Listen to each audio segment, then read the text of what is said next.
Michael. This is war, like I said. And, you know, I was watching Deadline White House today. I saw, number one, Joe Biden in North Carolina, Raleigh, North Carolina, did a fantastic job. He needs to do rallies like that, like twice a week. He should do 1-2 times a week. Vice President Kamala Harris should do 1-2 times a week, especially throughout the summer, and get that energy going. But I was watching Deadline White House today, and Cornell Belcher was on the pollster, African-American pollster, Cornell Belcher. And he talked about how you have Republicans who are circling the wagon around Donald Trump to support Donald Trump. He's been convicted on 34 felonies. He was found liable for sexual assault in New York. He was also found liable for committing fraud when it came to inflating the value of his properties, right? You have someone as flawed as this, and Republicans are circling the wagon around him to support him no matter what. And you have Biden, who had a bad night, but still answered questions more truthfully. Now, he stammered and stuttered, things like this, but he still answered questions more truthfully. Biden-Harris saved the economy, got us out of COVID. They're actually rebuilding America with the $1.2 trillion infrastructure bill, 56,000 construction projects being funded, okay, because of the $1.2 trillion infrastructure bill. And you have some weak-ass, punk-ass Democrats who are talking about a brokered convention and running away from Donald Trump. And, you know, this now, I'm neither Democrat nor Republican, but I sure as hell ain't stupid, okay? You continue to support people who continue to vote for policies that are beneficial to you, and we have to learn how to use Biden-Harris and use these Democrats as a tool, as a political weapon to fight the MAGA extremist domestic terrorists who are working to implement Project 2025, who want to continue to stack the courts, who want to continue to roll back any type of progress African Americans have made, and they're using the courts to do it as well. So we really have to understand what is at stake here. You know, they're trying to take us back to 1890, the Mississippi State Convention, when they imposed poll taxes and literacy tests to suppress the African American vote. This is war. You're right. It is war. And I keep trying to tell people that in battles, you swing. And what you don't do is you don't run from a fight. Matt? Last night's debate was not a great one for President Joe Biden. He admits that. Today, he was in Raleigh, North Carolina for a rally. And it was a totally different looking and sounding President Joe Biden. Here is some of that rally. Today, we have the strongest economy in the world without exception. 15 million new jobs, 800,000 manufacturing jobs, unemployment under 4% for a record 2 years in a row, historic black and Hispanic unemployment down, historic creation of small business in black and all communities across the nation, particularly in rural areas, historic economic growth. Inflation has dropped from 9% to 3% and is still going down. I know we have more to do to get prices down. We have to take on corporate greed. They're making twice the profit they were before the pandemic. We got to make housing more affordable, provide child care, make the tax code fair. 16 Nobel winners of the Nobel Prize have looked at my economic plan this week. They've issued a report. And Trump's plan. Here's what they concluded. They said that my plan would continue to grow the economy and bring down inflation. 16 Nobel laureates. And that Trump's plan would send the nation into recession and inflation soaring through the roof. Well, don't take my word for it. Folks, let me close with this. I know I'm not a young man. State the obvious. Well, I know.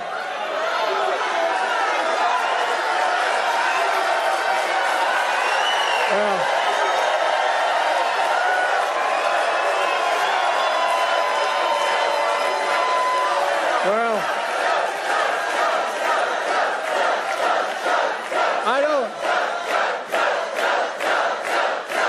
Folks, I don't walk as easy as I used to. I don't speak as smoothly as I used to. I don't debate as well as I used to.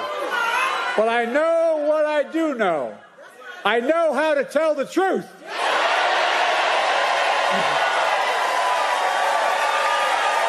I know right from wrong. And I know how to do this job. I know how to get things done. And I know, like millions of Americans know, when you get knocked down, you get back up.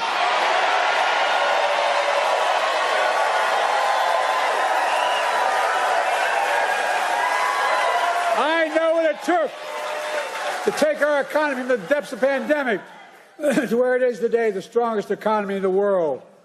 I know what it'll take to bring this economy to everybody. I know what it'll take to rally the world to stand up against Putin and defend freedom, not yield to him. And I know what it'll take to keep the world safe and free for the years ahead. Folks, I give you my word as a Biden, I would not be running again if I didn't believe with all my heart and soul I can do this job. Because quite frankly, the stakes are too high. The stakes are too high.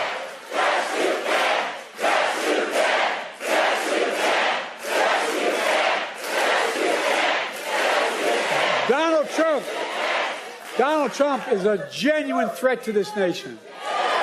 He's a threat to our freedom. He's a threat to our democracy. He's literally a threat for everything America stands for. Look, he doesn't understand what I think all of you do. America is the finest and most unique nation in the world. We're the only nation in the world, and I mean this sincerely, it's a fact statement, not a hyperbolic statement, it's fact. We're the only nation in the world built on an idea. All the nations built on ethnicity, geography, and other religion, but we're built on an idea that we're all created equal.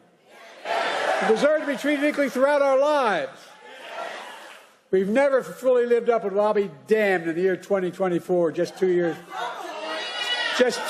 before the 250th anniversary of our Declaration of Independence, that I'll let Donald Trump walk away from it.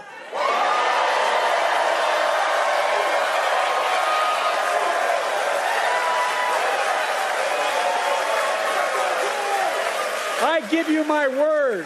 I give you my word as a Biden. We're still a nation. I believe we're still a nation that believes in honesty and decency and treating people with respect. I still believe we're a nation that gives everyone a fair shot and leaves nobody behind. We're still a nation that gives hate no safe harbor. And we're still the beacon to the world. We can never give up what makes America, America. Donald Trump is motivated by revenge and retribution. Well, revenge and retribution never built a damn thing. You and I, we Americans are a nation of hope, optimism, and possibilities. That's what always built America. That's going to continue to build America today. The choice in this election is simple. Donald Trump will destroy our democracy. I will defend it.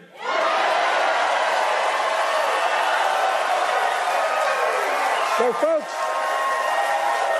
are you with me? Donald Trump's the first president I've heard of that stood up there running for president, having been one term, saying America's a failing nation. Where the hell does he think he is? I'm serious. A failing, I don't know, a president wouldn't trade places with America in a heartbeat. He's dead wrong. America's not a losing nation. America's winning. As I stand here today, I can honestly say I've never been more optimistic about America's future in my whole career. We just have to remember who we are. We're the United States of America. And there is nothing beyond our capacity, nothing when we act together. Vice President Kamala Harris, who was very strong last night, appearances on CNN and MSNBC, has a variety of campaign stops across the country. This is her speaking today in Las Vegas. For all of that, our president made clear there is a contrast between someone who lies and someone who leads. Let's start with the thing we have always known.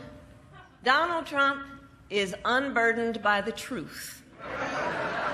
It's not a burden he carries. Case in point, last night, a non-stop stream of lies. He said the neo-Nazi rally in Charlottesville was, quote, fabricated. Well, let us speak the truth. That's a lie. He said the mob he incited at the United States Capitol on January 6th was only a, quote, small number of people who were, quote, ushered in by the police. A lie. He claimed he never called our troops suckers and losers. As General John Kelly can tell you, another lie. Friends, most of us agree. In a real leader, character matters more than style. And Donald Trump simply does not have the character to be president of the United States. To that point about Charlottesville, this, go to my iPad, this is a tweet. Former mayor of Charlottesville here, Joe Biden, did not make up the Charlottesville story.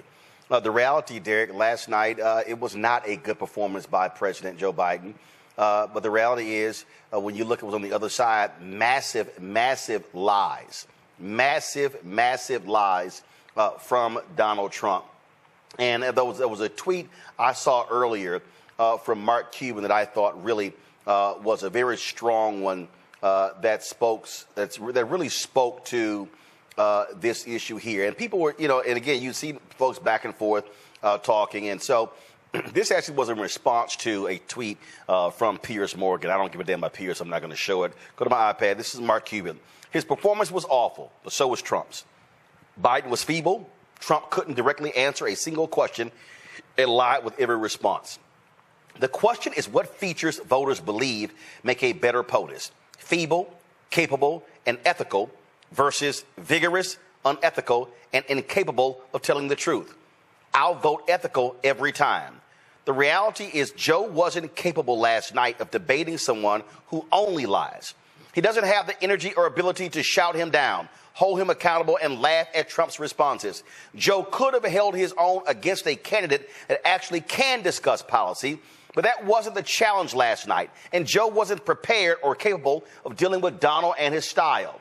That aside, there is no way you could listen to Donald last night and come away feeling confident that Trump has the ability to go deeper than his practice sound bites.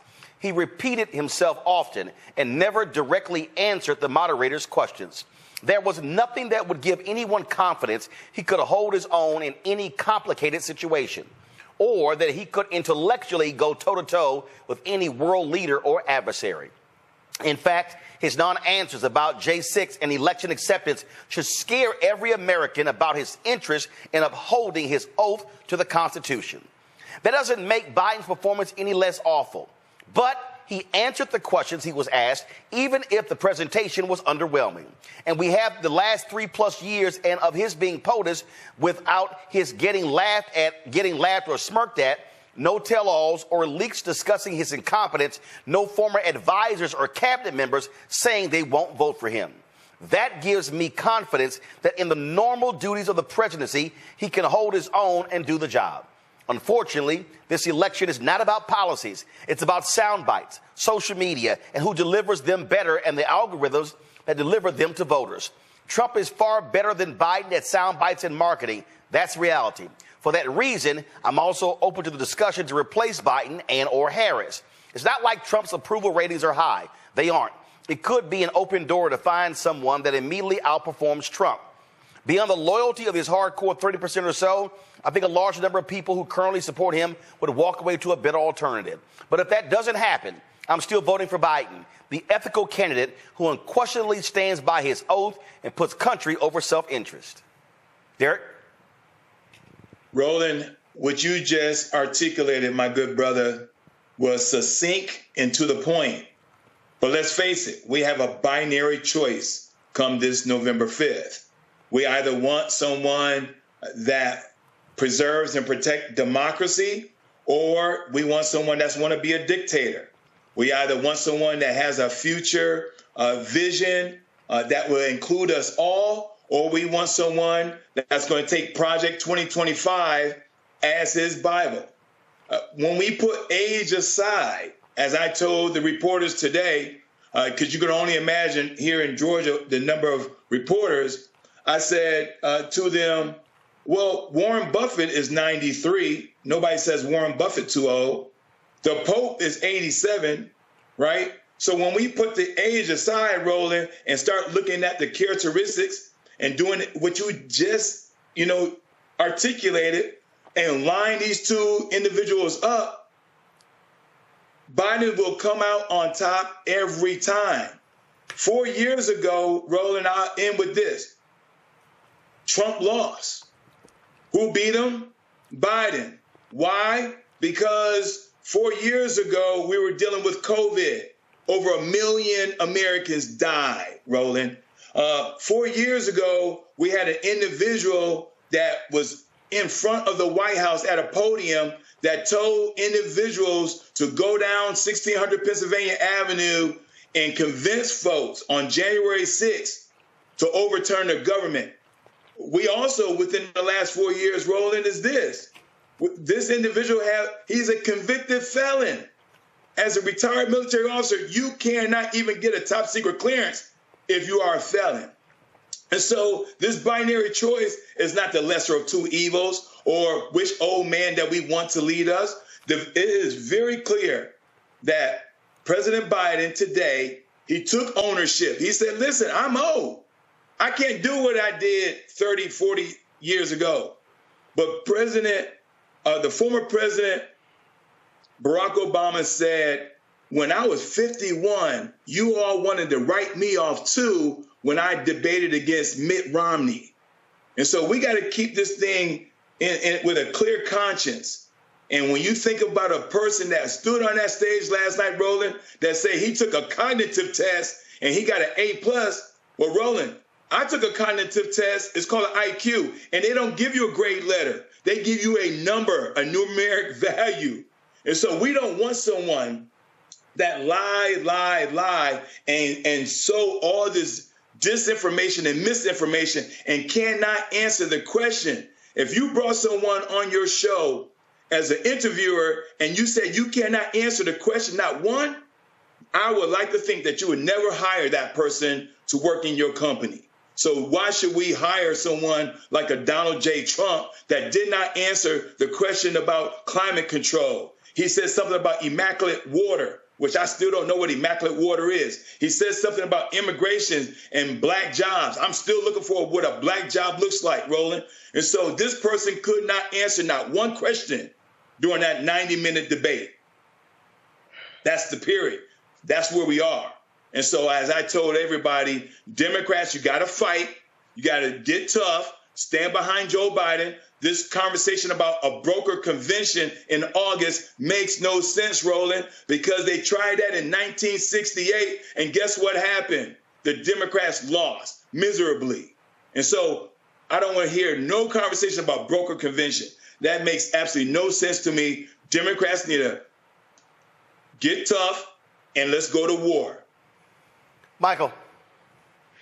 This is war, like I said. And, I was watching Deadline White House today. I saw Joe Biden in North Carolina, Raleigh, North Carolina, did a fantastic job. He needs to do rallies like that, like twice a week. He should do 1-2 times a week. Vice President Kamala Harris should do 1-2 times a week, especially throughout the summer, and get that energy going. But I was watching Deadline White House today, and Cornell Belcher was on the poster, African-American poster, Cornell Belcher. And he talked about how you have Republicans who are circling the wagon around Donald Trump to support Donald Trump. He's been convicted on 34 felonies. He was found liable for sexual assault in New York. He was also found liable for committing fraud when it came to inflating the value of his properties, right? You have someone as flawed as this, and Republicans are circling the wagon around him to support him no matter what. And you have Biden, who had a bad night, but still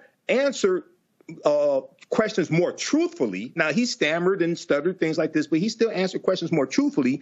Biden Harris saved the economy, got us out of COVID. They're actually rebuilding America with the $1.2 trillion infrastructure bill, 56,000 construction projects being funded, okay, because of the $1.2 trillion infrastructure bill. And you have some weak-ass, punk-ass Democrats who are talking about a broker convention and running away from Donald Trump. And, you know, this now, I'm neither Democrat nor Republican, but I sure as hell ain't stupid, okay?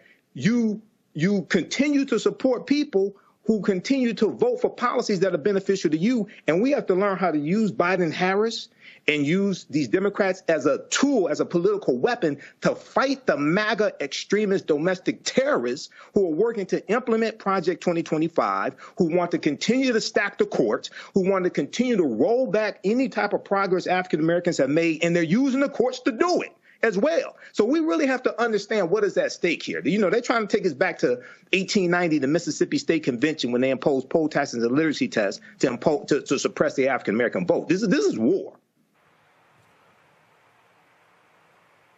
You're right. It is war. And I keep trying to tell people that in battles, you swing. And what you don't do is you don't run from a fight. Matt?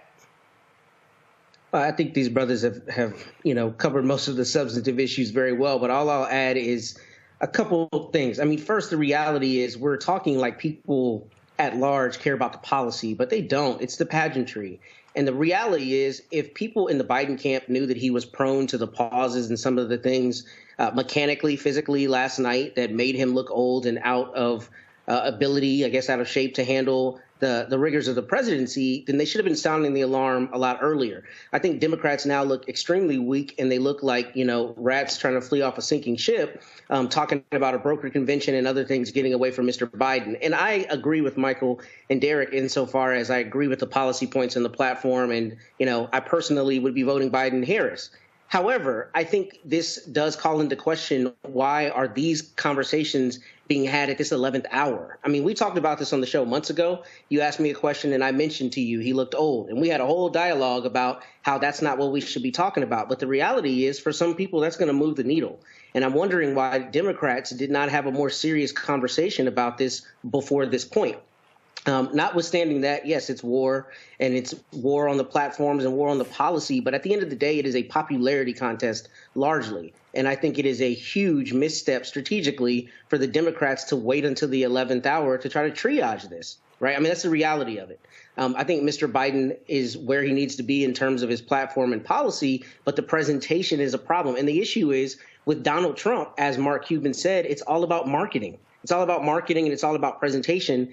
And I don't know how the Democrats did not consider that this very thing could happen, that they are now, trying to triage. I mean, on the shows I watched last night, they were talking to people real time, and the Democratic pundits were, mortified as to his performance. And I don't understand how there were not greater indicia of this potential thing happening in the lead up to this performance. It just seems to me like there's some strategic missteps, and I don't know how you triage it at this point. Well, here's one of the things that actually also happened. There were different focus groups on different networks, and the reality is there were a number of the people who were watching the debate who were undecided voters, and they started trending towards Joe Biden. I think, and the other deal is, look, CNN dropped the numbers as some 51 million watched. This was the lowest watched debate since 2004. The other thing is this here, Derek, it's June 27th. The reality is you have 4 months to continue campaigning. I also say this here, and my panel disagreed with me last night. I'm in this group chat. Folks disagree with me. I dare say, if there's a debate September 10th, you do it. You don't run from it. Listen, if he was cold, if he had a cold last night, if his throat was messed up, guess what? You simply pare down all the damn talking points. I thought he had too much data. Okay, so what happens is too much data in the head. Bring that down and hit critical points. But also, you want him as healthy as possible. The Joe Biden that was in the rally in North Carolina was 180 degrees different than what we saw last night. And so I dare say you don't run from another debate. Put this one in the can. What you do is you say, hey, Joe, you got to. It's sort of like when Teddy Atlas sat on the stool to Michael Moore. It was like, yo, do you want to win this? I mean, that's really what you have to do. And so if you're going to be in this thing, run. If you're not going to run, if you're not going to do interviews, if you're not going to do rallies, if you're not going to campaign, well, damn it, drop out. But if you're going to run, damn it, run. You know, I told a local reporter here today, they asked, what would I do differently? I said, y'all need to have Roland Martin as one of the moderators. Because, see, Roland Martin ain't going to let Donald Trump continue to filibuster and not answer his question. See, nothing against the moderators last night, Roland. So everybody was expecting for President Biden to fact check his opponent. And that's not the way, having been in many debates, that's not my job to fact check my opponent. Now, every now and then I may say, hey, my opponent is lying, but not everyone should be fact checked by the candidate. The moderator should say, no, sir, no, ma'am, you're wrong. You did not reduce the cost of insulin during your administration because you were not in office in 2023. It's that clear, Roland. And so there's a part where media needs to take some responsibility too, because they're allowing for Trump just to have a full range of lying to the American public and then using their platform to push these lies. Here's the deal, though. You can't bank on them doing that. And so you're the candidate. You're going to have to push back on the lies. You can't bank. CNN abdicated their responsibility last night. They allowed the lies to go unchecked. And so that's what you have to deal with. That is a reality. I know, Roland, but there's a part in journalism. No, I understand that. But they're not going to do it. The next debate is supposed to be on Fox News. They damn sure not going to do it. And so when you know somebody's not going to do it, well, damn it, you got to do it. And see, there were a number of times that he said he called Trump's out on his lies, but you got to be more emphatic with it. And so there's some right. Changes to me. Listen, I don't need to moderate, but I tell you what, I damn sure can have his ass ready in debate prep. I can tell you that. Michael, this was a memo. Brian Stetler posted this. This is a memo from Reid Hoffman. Of course, he is founder of Netflix. So he dropped this memo here. He said, first, Joe is our nominee. Any decision to step aside is up to him and his family, period. If anything, a public effort might compel the Bidens to try to prove the doubters wrong. Joe is a resolute fighter after all. Second, last night's debate revealed nothing new. Not about Biden, not about this racist dynamics and stakes. I tuned into Biden's rally in North Carolina this afternoon. He was energized and brutally effective in taking down Trump's vitriol and lies. See for yourself. I wish we'd had that Biden last night, but that's the nature of Joe Biden. When he does poorly, he tends to bounce back and then win. Third, we should note how MAGA responded when Trump was convicted of 34 felonies by unanimous jury of American citizens. They ruthlessly and immediately close ranks because they understand that at this stage of the race, they must spend every minute and dime either boosting their old man or tearing down others. If we're musing on Biden's flaws, we're not organized around Trump's flaws. That's bad for us and good for them. Fourth, and most importantly, being a good president has little to do with being a good debater. Whether an American president succeeds ultimately depends on if A, they have the right values, instincts, patriotism, and courage, and B, they have a fantastic team of leaders around them. Biden demonstrably meets both conditions. Trump is demonstrably a narcissistic criminal whose close allies either desert him or go to jail, which is why his presidency was a festival of corruption and chaos that left the economy in ruins when Biden took office. Fifth and finally, all of the above means Joe Biden can very much still win this election. The fundamentals matter vastly more than a single debate. Perhaps the best historical analogy is from 1984, when Ronald Reagan's first debate performance raised concerns about his age. He turned things around in the next debate and won the election in a landslide. This is real simple, Michael. Democrats, shut the hell up, get your asses in line, and focus on winning. Absolutely, and back up and surround and support and block for and defend your candidate. This is what I was just saying. This reminds me during the 2020 presidential campaign, and you had one of the debates. You had 12 people for the Democrats, 12 people on stage, and they were attacking policies from the Obama-Biden administration, acting like they were Republicans. Oh, what the hell are you doing? You know, but the other thing, when we look at Joe Biden's history, Joe Biden really has never been a good debater, but he's good at retail politics. Okay, Joe Biden there in Raleigh, North Carolina, that's the Joe Biden retail politics.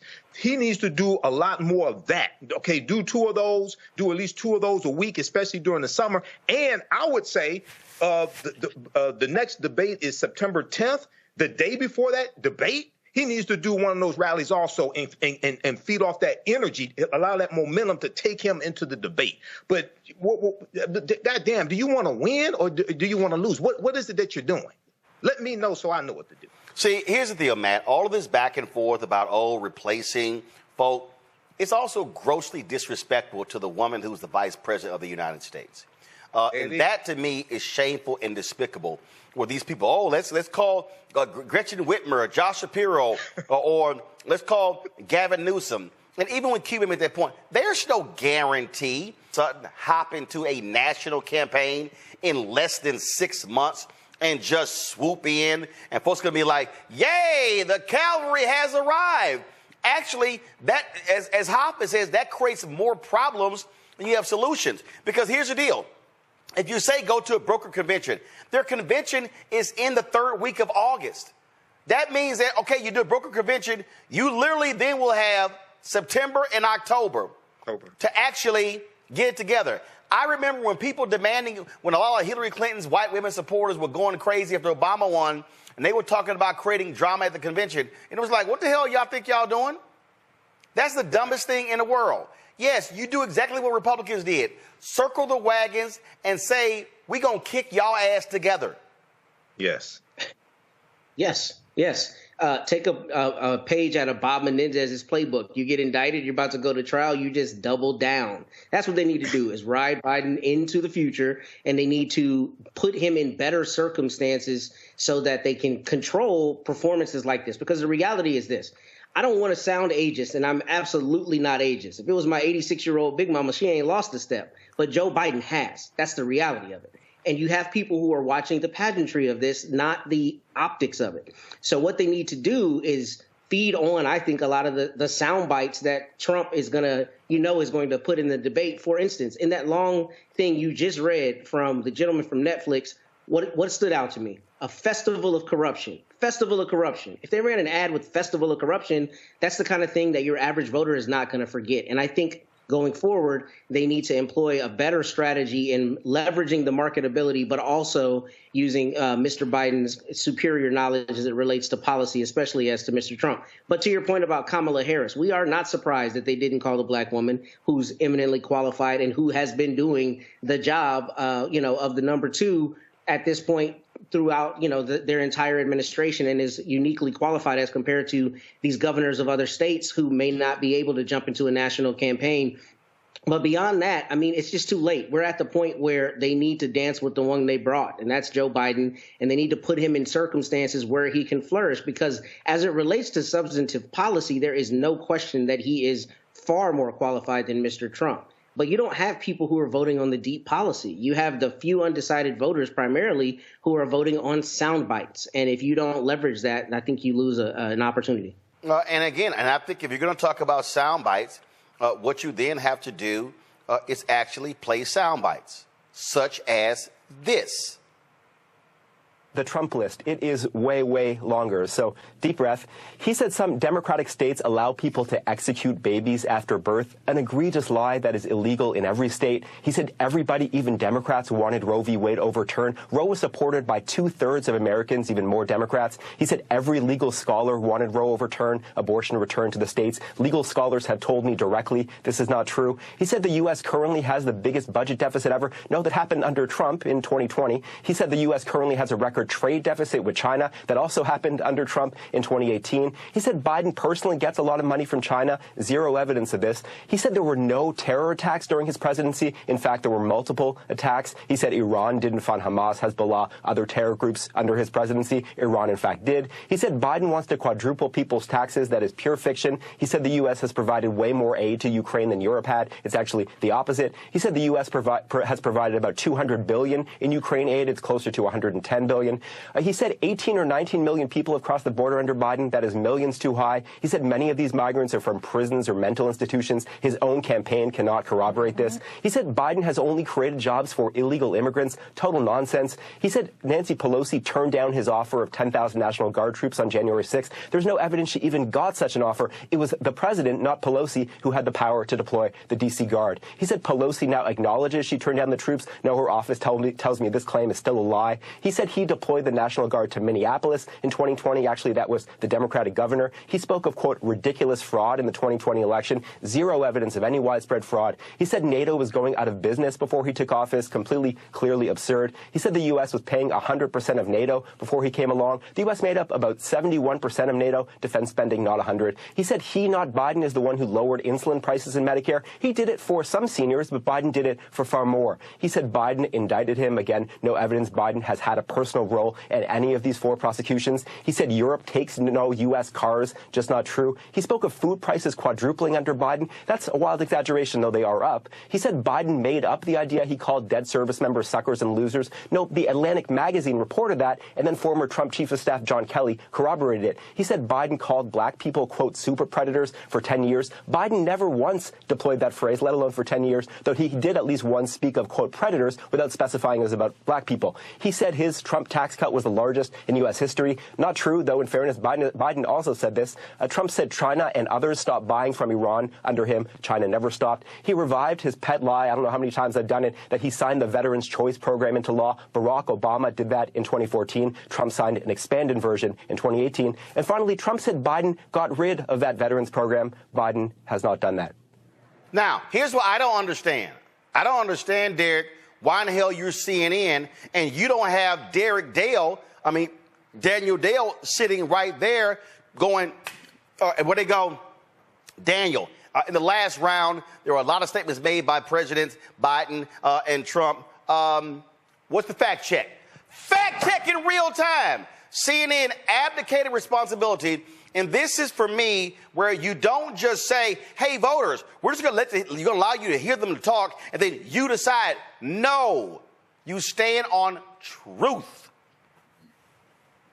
And this is the point that I was attempting to make. And I'm glad you circle back to this point, Roland, because we all know a lie can travel around the globe much faster than the truth. It can go viral faster than the truth. And I don't see this video going as viral as it should. And so, and to the point about the broker convention, just to add to your point, Roland, people don't understand what a broker convention is. You got 4,000 delegates. And of that 4,000, that individual needs to get 2,000 of the delegates to vote with them, but they need to have 600 of those delegates to even qualify. And then to your point, Roland, they're going to have 2 months to raise money, and if they can get on the ballot in all the 50 states. So when people start talking about broker convention, yes, they are disrespecting Kamala Harris, but they don't understand what a broker convention and what is required.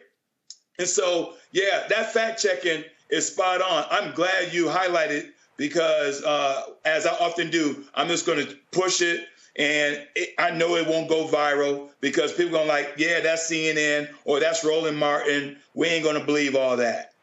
It's just crazy. It's just crazy to me, Michael, that they could sit there and literally allow lie after lie after lie after lie and not one time say, sure, that's wrong. Right. I agree. I watched the entire debate, and it was a 90-minute propaganda infomercial for Donald Trump, lie after lie after lie after lie. And even as it's hard as he's saying the lie, right after that, it may be hard to like fact check every single one. But when they came back from commercial break, that first commercial break, you could do fact checking of some of those previous lies that he told, things like the biggest whoppers that he told. You may not hit everything, but I would encourage people. NBCnews.com has a good one, fact-checking Biden and Trump's claims at the first debate. They go through and look at different statements they both made, and overwhelmingly, Trump told a lot more lies than Biden, and they provide the evidence as well. And this is a good learning tool to help people understand politics also. But I agree with you, Roland, and Biden is going, even though Biden did call some of those lies that Trump told, even though he said they were lies, I think he's going to have to be more forceful in the next debate when Trump spews those lies. Matt?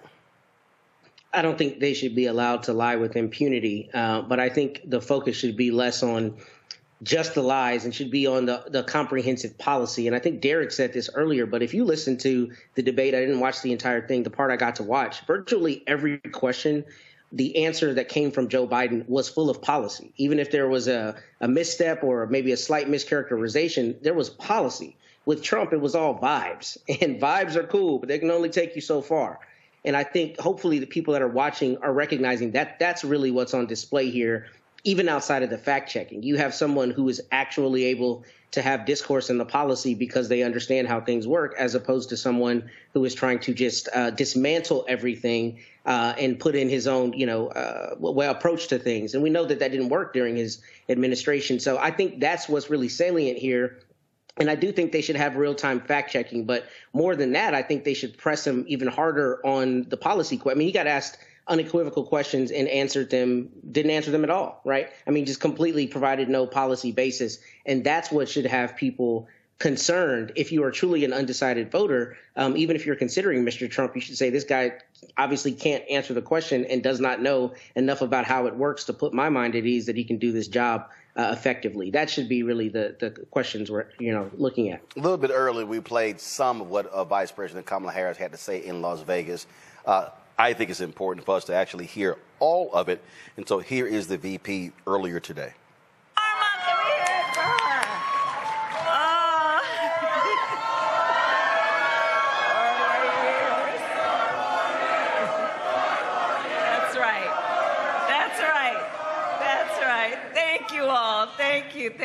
Thank you. It is so good to be back in Nevada, and thank you all the leaders who are here. Thank you. And can we please hear it for Dr. Norma and her extraordinary life and leadership, please.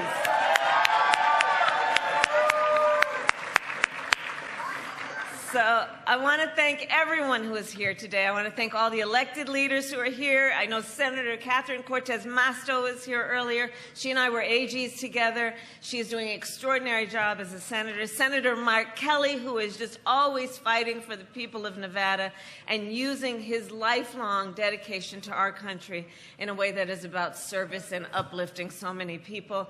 Governor Michelle Lujan Grisham, thank you for your leadership. And, of course, Senator Jackie Rosen, who we will re-elect this November. And on behalf of my husband, the second gentleman of the United States,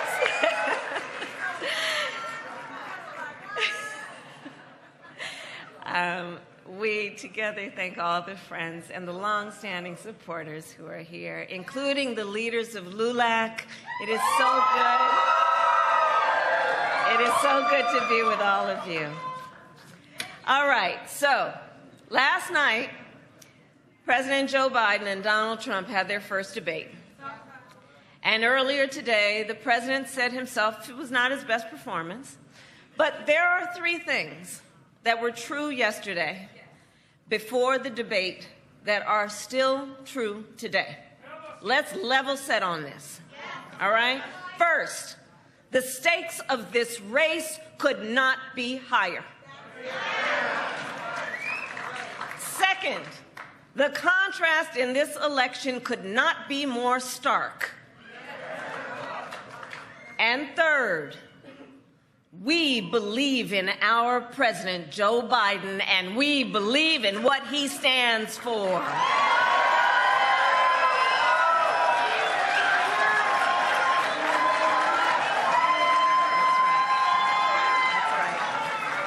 That's right. And to that point, we all know, let's not forget, he beat Donald Trump once. And in Nevada, with your help, we're going to do it again. And we're going to win because for all the punditry last night, for all of that, our president made clear there is a contrast between someone who lies and someone who leads. Let's start with the thing we have always known. Donald Trump is unburdened by the truth. It's not a burden he carries. Case in point, last night, a non-stop stream of lies. He said the neo-Nazi rally in Charlottesville was, quote, fabricated. Well, let us speak the truth. That's a lie. He said the mob he incited at the United States Capitol on January 6th was only a, quote, small number of people who were, quote, ushered in by the police. A lie. He claimed he never called our troops suckers and losers. As General John Kelly can tell you, another lie. Friends, most of us agree. In a real leader, character matters more than style. And Donald Trump simply does not have the character to be President of the United States.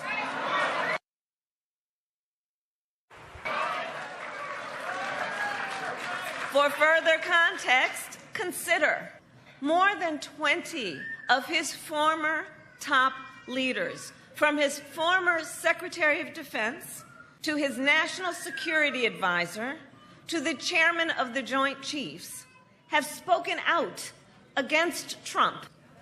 And note, between Joe Biden and Donald Trump, only one candidate on that stage has the endorsement of his own vice president, Joe Biden. And former Vice President Pence is evidently not supporting a second term for Trump because he knows Trump is a threat to our democracy and he only fights for himself, not you. Now, some of you might remember that recently when Donald Trump was here in Las Vegas in 104-degree heat, he told a crowd, quote, "I don't care about you, I just want your vote." Well, that's about the only thing he said lately that rings true.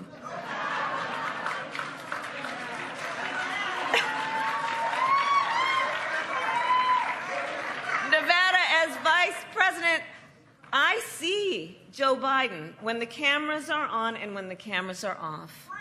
In the Oval Office, negotiating bipartisan deals.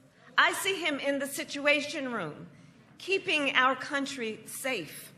On the world stage, meeting with foreign leaders who often ask for his advice.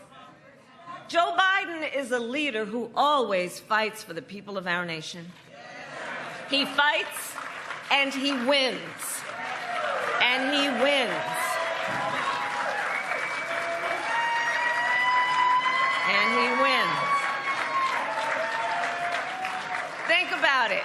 Think about it in terms of who our president is. Guided by the knowledge that Latinos are 70% more likely to have diabetes, Joe Biden took on Big Pharma and capped the cost of insulin for our seniors at $35 a month. He negotiated with Republicans and Democrats and passed historic legislation, the largest infrastructure investment in generations, and the first major gun safety law in nearly 30 years. And Las Vegas knows why that is important. He strengthened NATO and stood up to Putin, bringing together our allies around the world. Nevada last night clarified the stakes of this election. On the economy, Joe Biden pointed out how economists, including Nobel Prize-winning economists, have determined, check this out, have determined Trump's economic plans going forward would raise inflation and send us into a recession by 2025. This is their findings based on reviewing his plans. On democracy, last night Donald Trump repeatedly refused to commit to agree he would accept the results of the 2024 election. And finally, on the subject of reproductive freedom, last night Trump called the overturning of Roe versus Wade a, quote, great thing. And as President Biden has said, we know Trump will sign a national abortion ban if he gets the chance. But we won't let him. We won't let him. Because we trust women to know what is in their own best interest as opposed to having their government tell them what to do with their bodies.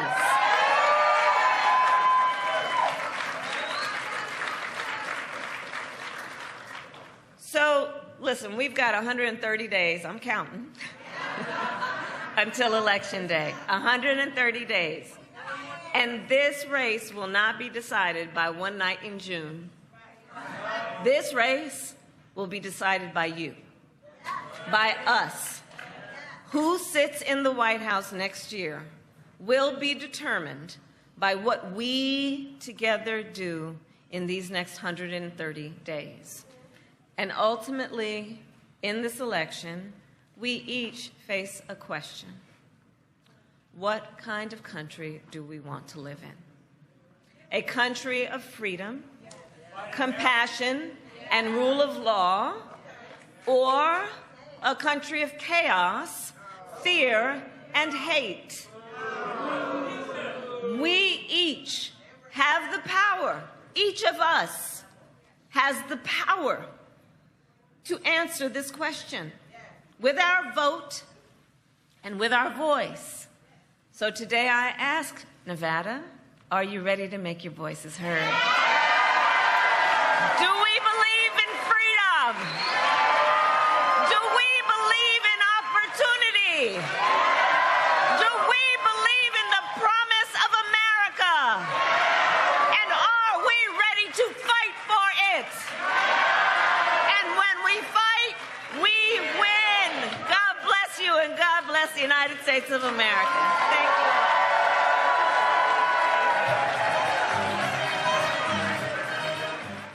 That was Vice President Kamala Harris earlier today in Las Vegas. Real quick, Matt, I'm telling you, you're going to see a lot more of her on the campaign trail. And as for the Biden-Harris campaign, they better buckle up because they're going to need her aggressively doing things like that all across this country.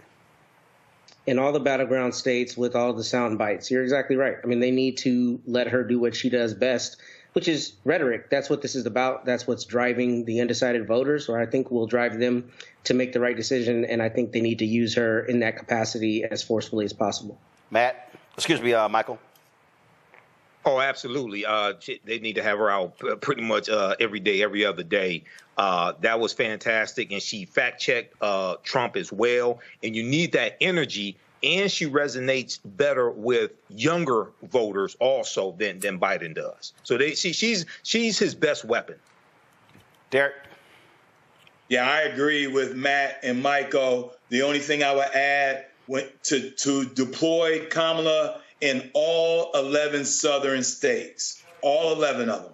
Louisiana, Texas, all of them. Not just the battleground states, but in all of them. All right, folks, appreciate it. Hold tight 1 second. We come real back. Quick, Michael, you had an announcement real quick. Go. Yeah, join me Sunday, June 30th, 2024 for my new 10-week online course, Black Resistance Movements from the Haitian Revolution, U.S. Civil War, Civil Rights Movement, Black Power Movement, 1800 to 1968. Most importantly, we look at how we fought back against white supremacy and racism, the various ways we did that. Visit my website, AfricanHistoryNetwork.com, AfricanHistoryNetwork.com. Register today, watch the class live or on demand. We'll see you in class. Thanks, all right, Roland. Thanks a bunch. And again, folks, we'll see y'all tomorrow from the Poor People's Mass Assembly here in the nation's capital. Join me Sunday, June 30th, 2024, 4 p.m. Eastern Standard Time for my new 10-week online history course, Black Resistance Movements from the Haitian Revolution, U.S. Civil War, Civil Rights Movement, and Black Power Movement, 1800 to 1968. Visit my website, AfricanHistoryNetwork.com, AfricanHistoryNetwork.com. I'm historian and national political commentator Michael Imhotep. You see me on the African History Network show and Roland Martin Unfiltered, as well as a Reba Martin show on KBLA 1580 AM. This class looks at history chronologically from 1800 through 1968 to 1971. And we look at what leads up to the Civil War taking place. We look at the Reconstruction Era, 1865, 1877, the Jim Crow Era, World War I, World War II, Great Migration, Civil Rights Movement, Black Power Movement, and to get a better understanding of the different ways African Americans fought back against white supremacy and racism, how we fought back through armed resistance, how we fought back through economic empowerment and business ownership and the cooperative economics movement, how we fought back when it came to the labor movement and in the courts and legal strategies, court cases, etc. Visit my website, AfricanHistoryNetwork.com. You can watch this class live or on demand. Your understanding of history is based upon your understanding of politics. Visit our website, AfricanHistoryNetwork.com, AfricanHistoryNetwork.com. Scroll down past the first online course that I teach, Ancient Kemet, the Moors, and the Ma'afa, Understand the Transatlantic Slave Trade. You can still register for that class. But this new one right here, Black Resistance Movements, this really ties into the political climate, what we see going on in America right now, the backlash against diversity, equity, and inclusion, the resistance against any type of reparative justice or reparations, the attack on voting rights as well, the January 6, 2021 insurrection, which was political violence. All of this is what we see. The seeds of all this during this period of time from 1800 to 1970. Okay, so this 10-week online course, Black Resistance Movements from the Haitian Revolution, U.S. Civil War, Civil Rights Movement, and Black Power Movement. You can register right here for it. Click right here, register for full course. It's on sale, $80. You can register for both classes. We have a bundle pack for $120. It's about a $300 value. There's going to be some bonus content. You're going to get my Juneteenth lecture free when you register for this new class as well, Black Resistance Movements. Okay, so visit our website, AfricanHistoryNetwork.com.